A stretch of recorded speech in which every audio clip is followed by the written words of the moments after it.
മോനെ, ഈ റിമോട്ട് ആ ഹോൾഡറിലൊന്ന് വെച്ചേക്കണേ.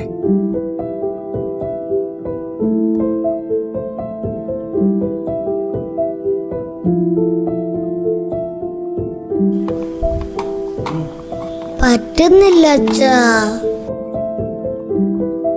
ഒന്നുകൂടി നോക്കിയേ മോനെ. നടക്കുമെന്ന് തോന്നുന്നില്ല. ആ ഇരിക്കുന്ന റിമോട്ട് ഒന്ന് പൊക്കിയിട്ട് ഒന്നുകൂടൊന്ന് ശ്രമിച്ച് നോക്കിയേ.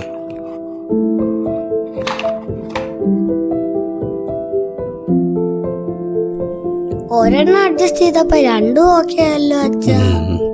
ഇതുപോലെയാ മോനെ ജീവിതവും. ചിലരൊക്കെ പറയാറില്ലേ, നമുക്കാരും കൂട്ടുകാരില്ല, എപ്പോഴും ഒറ്റയ്ക്ക എന്നൊക്കെ. പക്ഷെ നമ്മൾ മറ്റുള്ളവർക്ക് വേണ്ടി ഒരല്പസമയം, ഒരല്പ സ്പേസ് മാറ്റിവെച്ചാൽ നമുക്കും അവർക്കും ഒരുപാട് സന്തോഷത്തോടെ, സമാധാനത്തോടെ, സൗഹൃദത്തോടെ ജീവിക്കാൻ പറ്റും. എന്തെങ്കിലുമൊക്കെ വിട്ടുകൊടുത്ത് നമ്മൾ നേടുന്ന സന്തോഷങ്ങളുണ്ടല്ലോ, അതിനേക്കാളും വില പിടിച്ച് മറ്റൊരു സാധനവുമില്ല മോനെ.